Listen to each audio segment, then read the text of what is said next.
Ini Pak, kayak gambar rencana gitu Pak, dia lebih detail Pak, kayak ada potongan. Ya, terus apa aja? Coba detail engineering design. Coba pahamin kata itu dulu.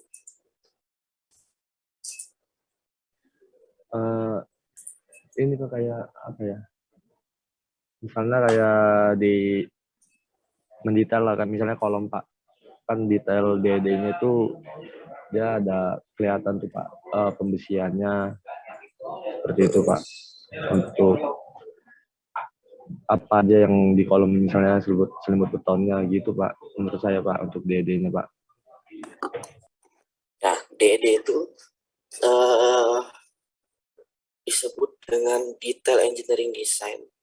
D itu gambar detail, engineeringnya itu adalah engineer, dibuat oleh engineer dengan kemampuan khusus engineer yang menghasilkan suatu desain. Jadi kalau misalnya detail engineering desain, kalau kita bicara detail engineering harus menggunakan kaidah-kaidah engineering tadi.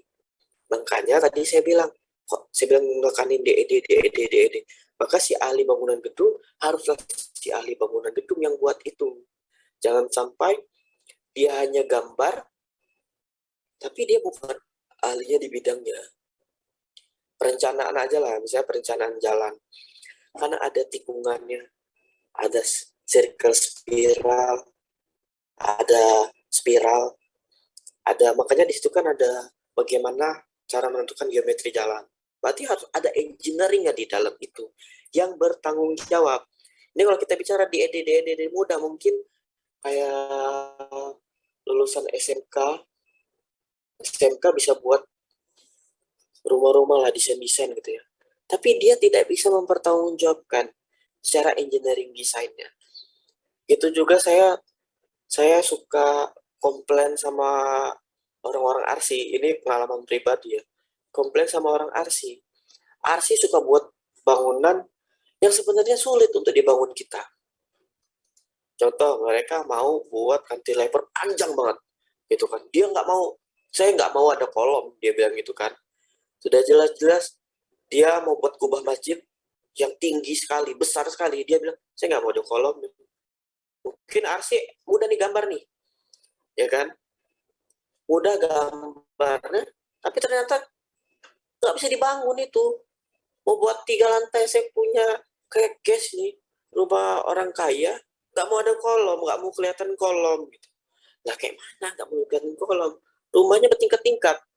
Nah, terus pakai apa? Pakai bata aja lantai 3 atau pakai kolom praktis? Nggak mungkin kan? Berarti di sini harus ada perspektif secara engineer. Kalau kita bicara engineer jadi atau di proyek-proyek ya atau proyek-proyek skala-skala nasional tuh orang tuh bilang engineer pasti bilang engineernya mana gitu padahal itu cuman masang angkur dia bilang gini engineernya mana tanya gitu pasti kayak gitu yang tanya engineer mana karena kalau udah bicara engineer tuh pasti dia punya bidang keahlian khusus terhadap uh, ini ya apa terhadap apa yang akan dia bangun baik itu konstruksi jalan gedung air, bangunan-bangunan air, dan lain-lain. Nah, terus di sini tuh yang pertama ini disebut prelim ya, prelim design. Itu makanya sebelum DED sebenarnya ada tahap. Salah nih kalau orang bilang tiba-tiba detail. Detail itu kan hal yang sudah mendetail gitu. Enggak salah. Tahap perancangan ini kan kalau bicara engineering and design proses, ini perancangan ya. Orang tuh merancang, itu ada prelim dulu, prelim design. Prelim design ini tuh bangunan itu belum jadi secara detail. Tapi konsep-konsepnya dulu. Misalnya tadi rumah, rumah ini ruang makannya, ruang tamu, ruang keluarga, ruang bersantai. Hanya buat konsep itu dulu. Terus buat secara konsep bangunan yang mau apa industrial. Rumah ini tipikal industrial, Eropa, klasik. Nah, gitu. baru kita buat secara prelim desain dulu. Kita nggak bicara dulu berapa besar kolom, nggak ada itu di situ. Maka ada prelim desain dulu. Ini yang kita asistensikan. Contoh, mau buat gapura. Gapura contoh misalnya di Jakarta. Uh, mau buat gapura ini nggak gambar besinya besar berapa. Nggak dulu. Mau prelimnya dulu. Kita bakal bicara. Jadi kalau bicara besok tuh, oke deh saya buat prelimnya dulu ya. Bukan saya buat DED-nya dulu. Masalah. Ketawa orang.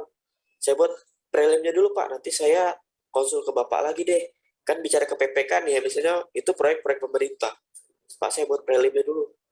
Kita bicara konsep begini. Kita mungkin rapat berapa kali. Saya mau yang bentangnya lebar, yang gegah, tinggi, dia bilang gitu kan. Kita bicara prelim dulu. Barulah setelah prelim selesai, kita bahas nih semua engineer kumpul. Dari mulai MEP, ahli struktur, terus pelaksananya bisa nggak nih dibuat, dibicarakan di situ. Barulah ahli arsitek, barulah muncul ini namanya DED, detail engineering design, gambar yang biasa kita pegang-pegang. Kalau misalnya di produk kita konsultan disebut detail engineering design. Ketika itu sudah diserahkan kepada pihak owner atau pihak Kementerian PU itu menjadi soft drawing. Karena gambar itu soft drawing itu gambar itu yang dijual kan, yang ditenderkan atau yang mau diserahkan ke orang, bukan DED lagi. Jadi kalau misalnya DED itu produk siapa? Produk konsultan perencana. Terus owner kan DED ini diserahin ke owner nih, diserahin ke owner jadi soft drawing. Jadi soft drawing karena sama owner ini mau ditenderin, mau dikasihin ke kontraktor. Terus kontraktor mengacu terhadap soft drawing, bekerja berdasarkan soft drawing. Setelah selesai, kontraktor punya kewajiban untuk buat namanya as-built drawing. As-built drawing itu contohnya kayak gini. Kita kan nggak tahu ya, jalur air itu kalau di apartemen itu di bagian mana, atau kabel AC itu di bagian mana. Kan karena dia ketimbun di dalam dinding kan.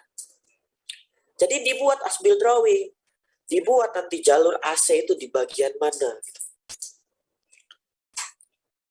Jadi kalau mau ada maintenance, itu hanya ngelihat dari as-built drawing.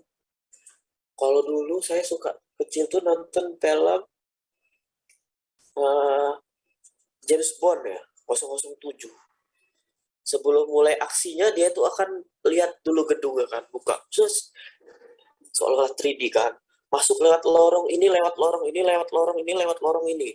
Jadi nanti tembus di ruang, misalnya ruang ya, penjahatnya lah, atau misalnya tempat berliannya mau diambil gitu. Dilalahnya James Bond ini salah baca, dia gambar DED. Gambar DED yang dia punya. Begitu dia masuk lorong itu, cerobong itu cerobong buntu. Karena ternyata as-built drawing-nya bukan lewat situ. Nah ini kan itu jadi masalah. Jadi itu perbedaan si DED dengan as-built drawing. As-built drawing ini bisa saja berubah. Kayak dulu saya pas zaman kuliah saya ngawas di ini gedung DPR provinsi ada di Teluk itu. Jadi ketua DPR itu punya tangga khusus untuk keluar dari gedung. Hanya dia doang, karena kalau misalnya terjadi apa-apa dia bisa keluar. Yang semulanya itu tidak dibuat. Pada saat di DED, di Detail Engineering Design itu nggak ada. Pada saat pelaksanaan soft drawing, ternyata ada permintaan bahwa minta ada akses khusus keluar gitu. Jadi kita buatlah as-built drawing, ternyata ada tangga khusus untuk dia keluar. Nah itu perbedaan antara DED dan as-built drawing dan prelim design. Tapi sini ada yang dia tanyakan.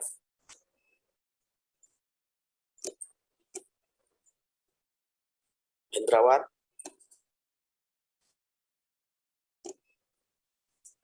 Saya ingin lebih menanyakan Pak terkait yang barusan Bapak jelaskan. Jadi ketika kita sudah melakukan menggambar rancangan kita di DED, pada saat realisasi itu bisa dibilang tidak semerta-merta harus benar-benar sesuai dengan yang kita gambar begitu ya Pak. Bisa ada terjadi perubahan sesuai permintaan ketika terjadi proses pembangunannya begitu ya Pak. Ya, betul. Contoh kasus ya Hendrawan, kalau kamu lihat gedung GKU 1, ya, dulu itu tidak direncanakan sebesar itu. Tidak sepanjang itu. Dulu GKU 1 itu didesain tidak menggunakan precast. Didesain menggunakan kolom-kolom konvensional. DED-nya, kalau ini Hendra mau tahu, DED-nya itu adalah kolom. Jadi kolom ini dimasukin besi, dicor kayak biasa. Tapi ternyata owner pada saat itu Pak Rektor bilang ini, almarhum yang Pak Rektor bilang gini, bisa nggak ini diefisien?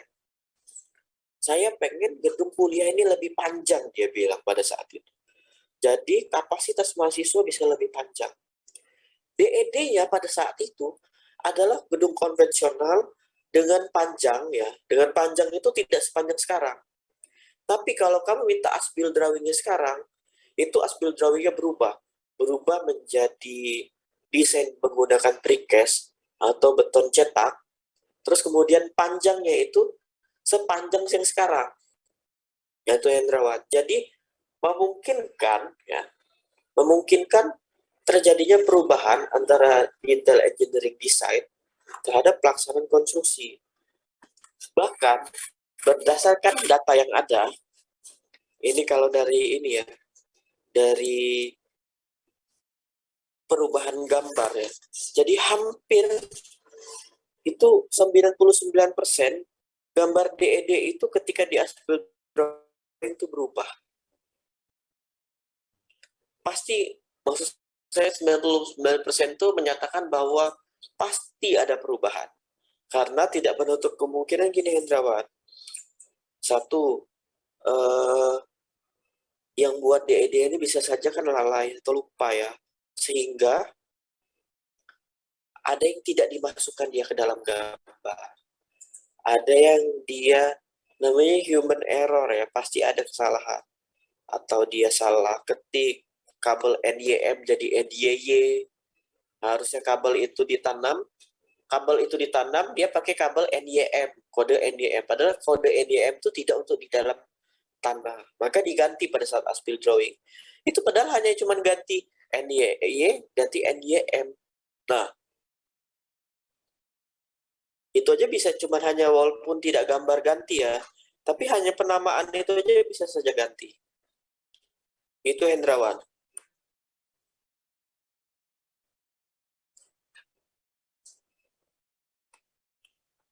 Ilham raise hand. Silakan Ilham. Izin bertanya, Pak. Iya. Sebelumnya perkenalkan, nama saya Ilham Rizky Pratama, Pak, dari kelas apa? Kan Ya. seperti yang kita tahu dari prelim desain dan DED itu kan bakal dipakai di lapangan, Pak, untuk pengerjaan proyeknya, Pak. Iya.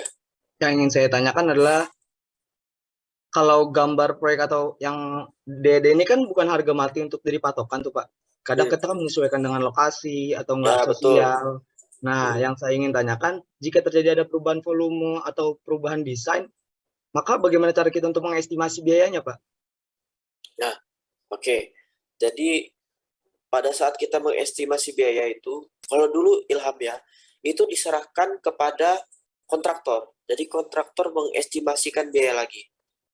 Jadi mengajukan ulang. Contoh tadi ya, kamu sampai di lapangan menurut orangnya itu ya sudah langsung dipondasi, dipasang slope, berdiri gedung. Sampai di lapangan, kok lapangan ini rawa? Kayak mana nih konsultan ini kan?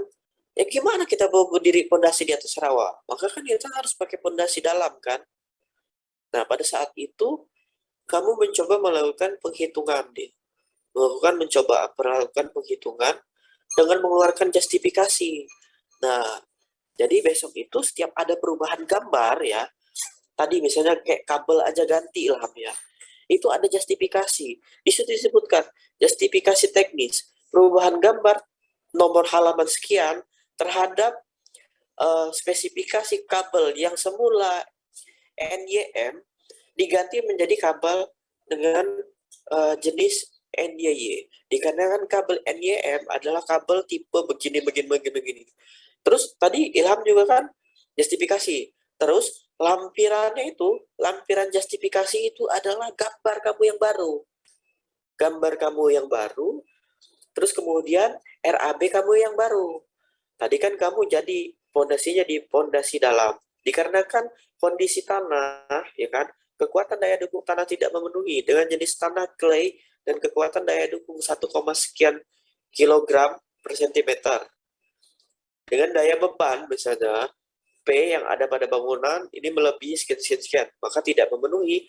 Dikarenakan ini maka diajukan pergantian ini kan gambar. Sudah lampirin gambarnya, lampirin perhitungannya, RAB-nya. Ini Ilham ya pada case, tapi ini ada nih, ini ada hanya pada case kalau konsultan perencananya sudah tidak terlibat lagi.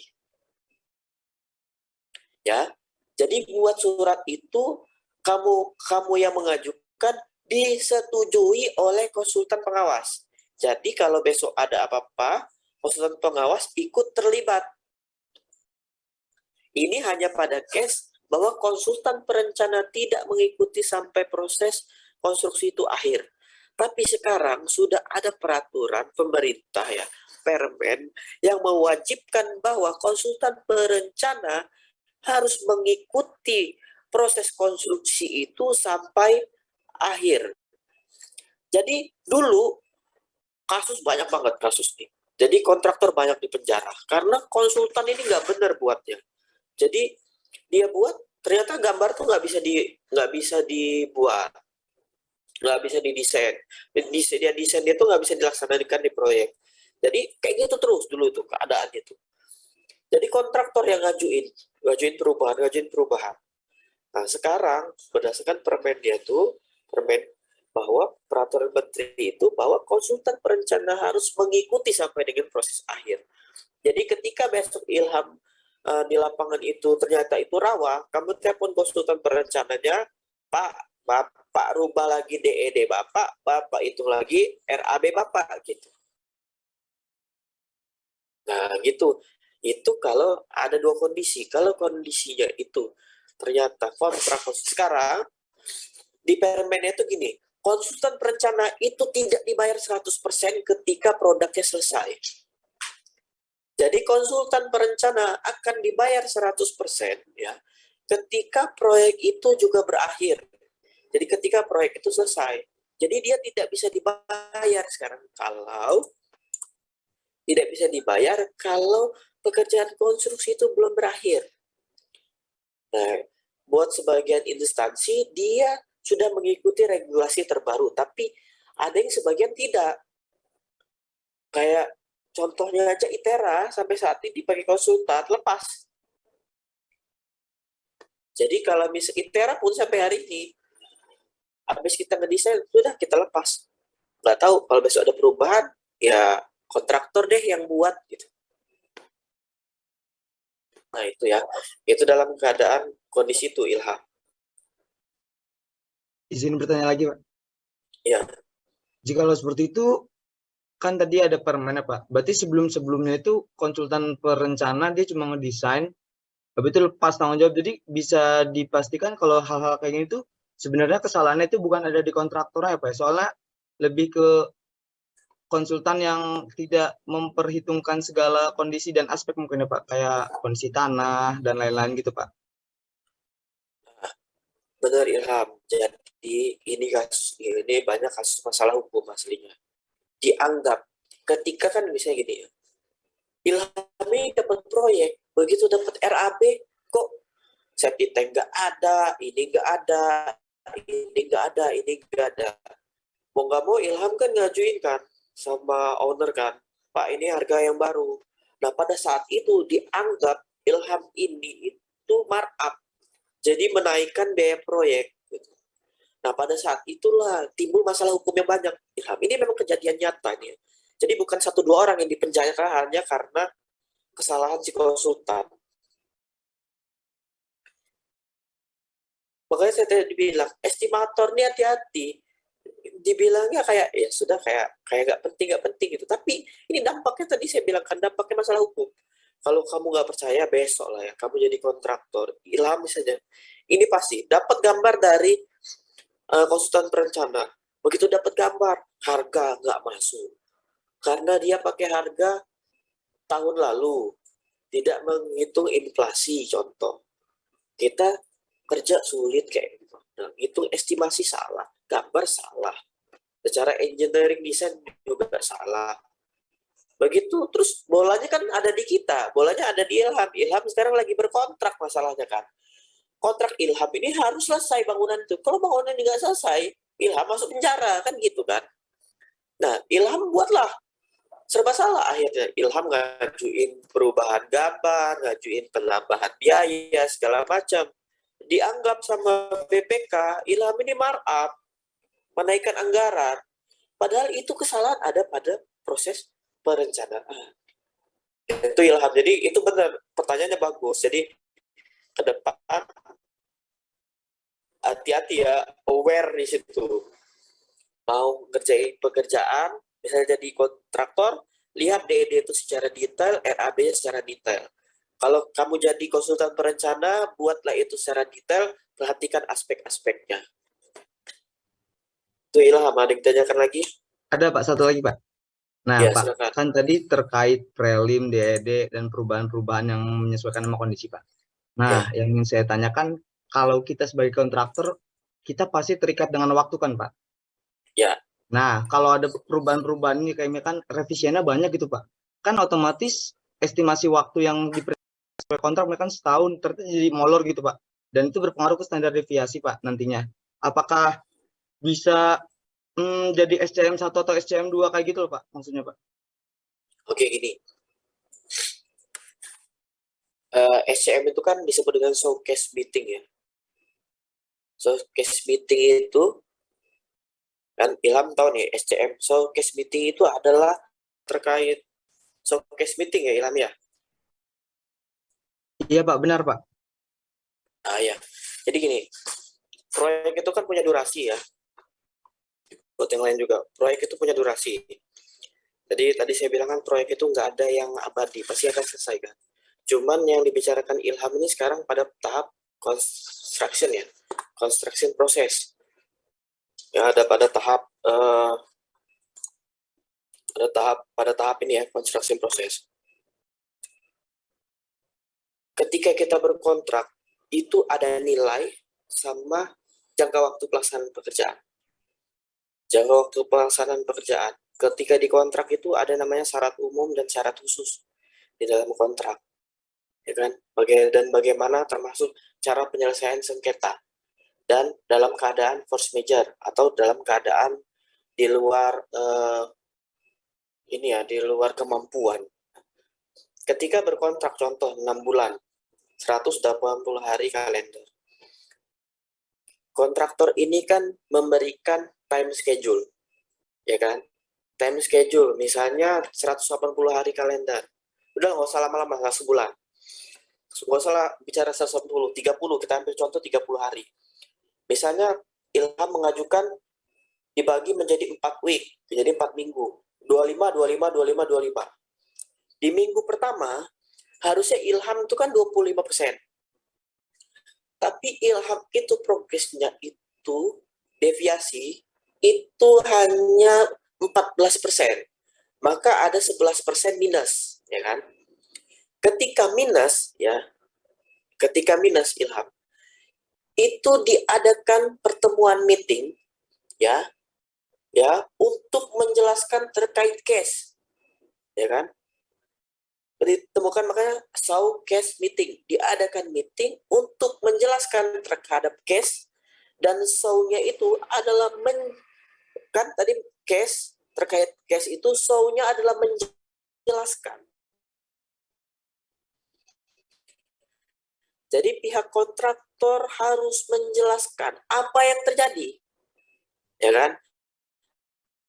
Apa yang terjadi?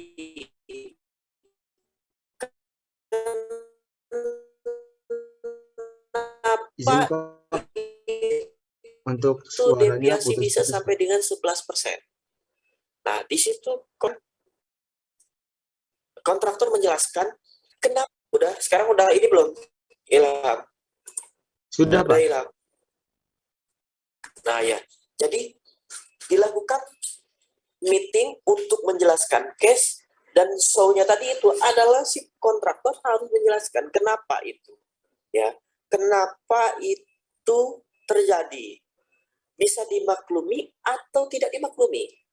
Kalau dia dimaklumi, mungkin Ilham bilang kayak gini, saya itu Pak sudah saya kerjain, kebetulan kemarin ada puting beliung, itu atap bubar semua kayak gitu kan, itu di luar daripada kemampuan, ya kan.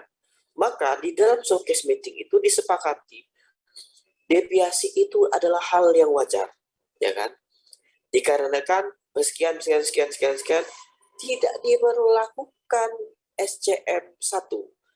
SCM1 itu adalah jadi di sana itu hasil dari SCM itu adalah kesepakatan kalau misalnya terus akhirnya ditimbulkan kesepakatan seperti ini. Ilham harus di week kedua berarti harus mencapai progres yang disepakati. Yang disepakati nih ya, bukan berarti harus ngejar 50 kan, 25 50, bukan berarti harus jadi 50, enggak.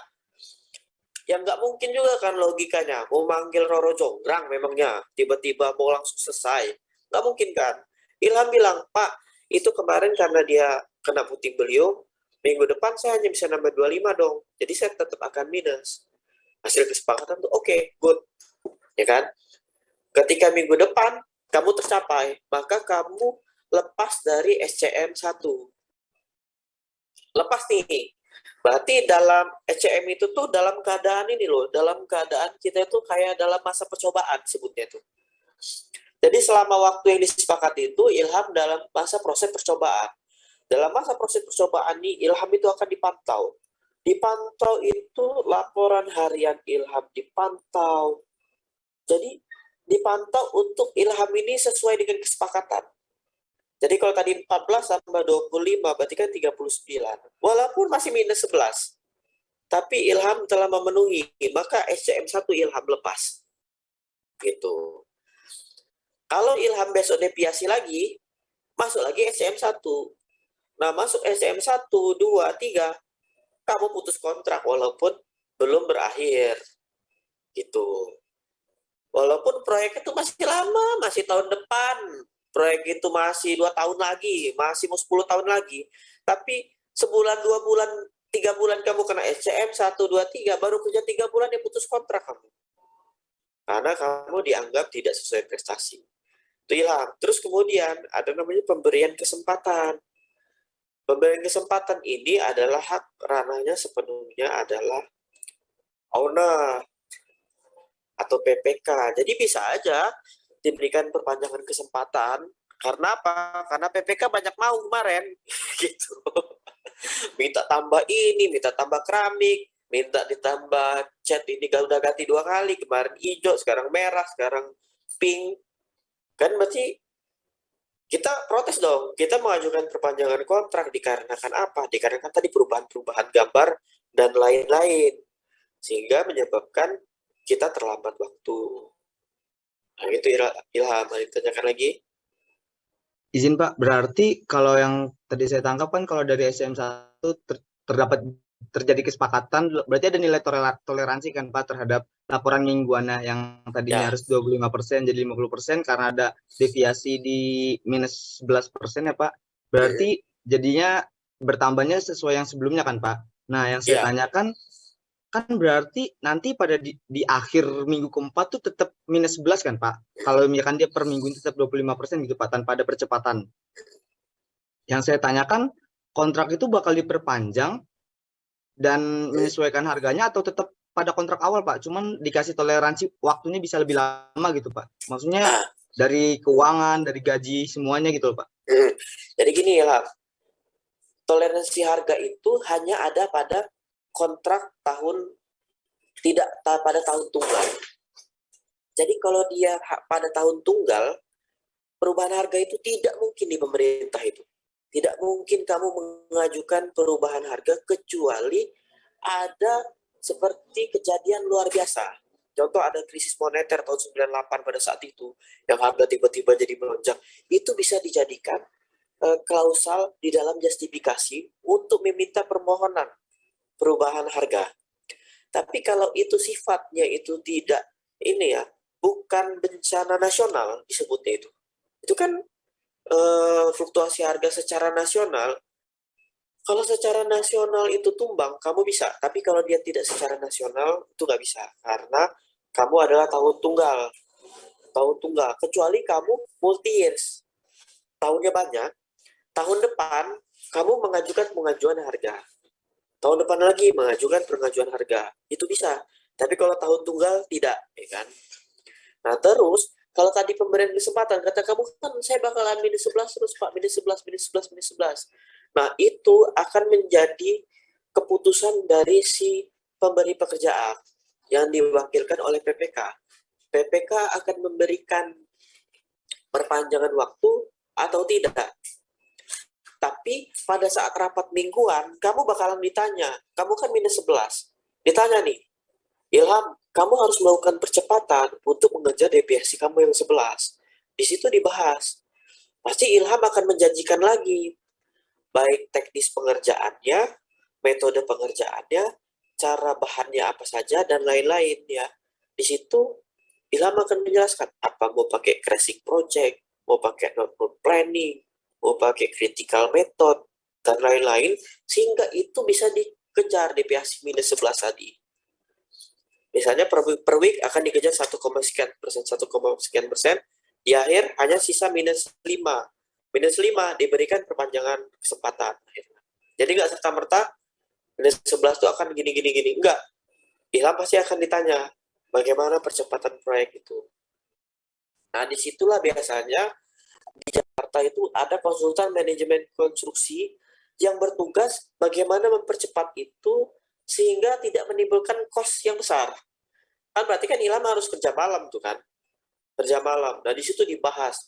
Oh, kalau gitu teknisnya kita tidak lagi menggunakan misalnya tuh penofilm atau kita harus pakai bekisting kita sistemnya pakai apa? Ini apa? Nah, itulah metode-metode manajemen konstruksi yang akan dipakai untuk menyelesaikan masalah itu. Tapi kalau itu nggak bisa juga Ilham, buat surat permohonan perpanjangan pemberian kesempatan dikarenakan bla bla bla bla bla tadi. Misalnya ternyata pernah puting beliung 3 kali gitu, jadi udah nggak bisa lagi gitu. Jadi itu ya Ilham. Baik Pak, berarti pada akhirnya di sini yang bakal dirugikan itu tetap kontraktor ya Pak ya? Nah, Karena iya. dari segi waktu, dari segi biaya juga, dan segi tenaga bakal banyak di kontraktor ya Pak ya? Nah, iya Ilham. Jadi kalau kita mau berkontrak itu ya, kita tuh jangan mikirin profit. Namanya kontrak ya, salaman gini. Itu adalah pengalihan. Jadi kalau disebut itu adalah pengalihan risiko. Ya Ilham ya. Definisi dari kontrak, saya selalu jelasin, kontrak itu bukan ikatan perjanjian. Menurut saya, kontrak itu adalah pengalihan risiko. Yang tadinya risiko itu ada di owner, sekarang dikasih ke Ilham untuk menyelesaikan proyek itu dengan batas waktu tertentu, dengan harga tertentu. Jadi kontrak itu bukan serta-merta adalah ikatan dua perjanjian. Memang secara kamus besar ikatan perjanjian. Tapi secara kita engineering, kacamata kita, saya bilang ya itu pengalihan risiko. Jadi ketika itu dikontrakkan ke kamu, itu kita bicara risiko. Kamu tadi bilang kan, nggak selesai berarti saya yang rugi dong Pak. Saya yang ini. Iya benar, karena kamu sudah dialihkan dengan kontrak. Ada lagi pengalihan kontrak supaya kamu nggak pusing, kayak BUMN. Dia mengalihkan lagi dengan mensubkan. Nah, jadi pintar, dapat ujung aja jadilah. Gitu. Kayak BUMN itu, kayak di ITERA pun, itu bukan BUMN yang kerja. Itu BUMN ngesubkan lagi, kayak Waskita Karya di tol itu.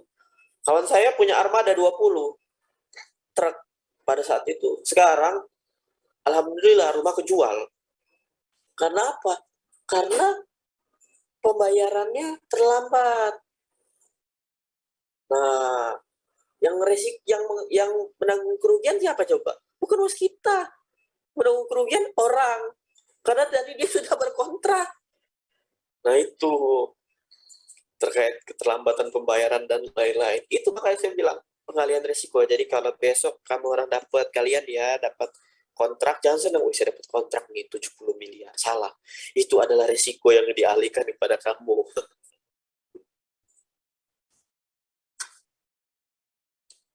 Itu Ilham. Keadaan existing. Kemudian ada pekerjaan berkurang, bertambah, misalnya volume berkurang atau bertambah, ataupun ada item pekerjaan baru. Nah, hasil dari MC0 itu dituangkan di dalam adendum kontrak. Adendum kontrak itu di sana berisi terkait kalaupun waktu pengerjaannya mau diperpanjang, silakan ditulis. Karena kontrak itu kan, jadi kontrak yang lama itu sudah tidak dianggap. Terbitlah adendum yang terbaru dengan harga yang terbaru, dengan rincian RAB yang terbaru, dengan kesepakatan termin yang terbaru. Jadi adendum itu adalah kesepakatan ulang, yaitu kesepakatan yang kedua kali itu misalnya, atau 2, 3, 4, 5 itu silakan itu. Tapi yang menjadi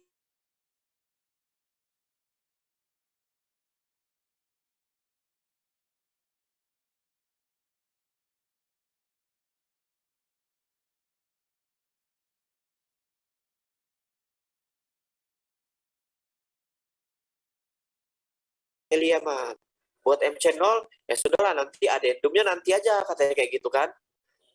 Adendumnya nanti berapa bulan kemudian baru mau adendum. Yang benar itu begitu MC0 terbit adendum yang baru. Nah, baru kita nagih berdasarkan termin adendum yang terbaru. Suka disepelekan. MC0 itu benar-benar suka disepelekan. Padahal titik pekerjaan itu akan sesuai atau tidak itu di MC0 padahal. Nah, itu Elian. Jadi biasakan begitu berkontrak MC0 buat mutual check 0 langsung pengajuan. Jadi ketika penarikan termin dan lain-lain itu kita nggak punya resiko di balik itu. Berarti nanti untuk langkah penyelesaian dari MC0 itu ada pembuatan MC100 juga ya Pak? Dan juga as-built drawing berarti Pak? Untuk finalisasinya Pak? Ya, betul. Ya, untuk finalisasinya MC0 kan tadi ada tambah, kurang, item baru. Terus kemudian ada MC100. Bahwa pekerjaan itu 100 apa saja yang sudah dikerjakan. Dan masuk ke dalam item pembayaran yang harus dibayar oleh si owner. Dilampirin as-built drawing. Jadi kita juga memberikan laporan akhir, Eliaman. Kita sebagai kontraktor memberikan laporan akhir berupa apa? Laporan progres kita, dokumentasi, berikut juga dengan as-built drawing, dan juga pengujian-pengujian yang lain.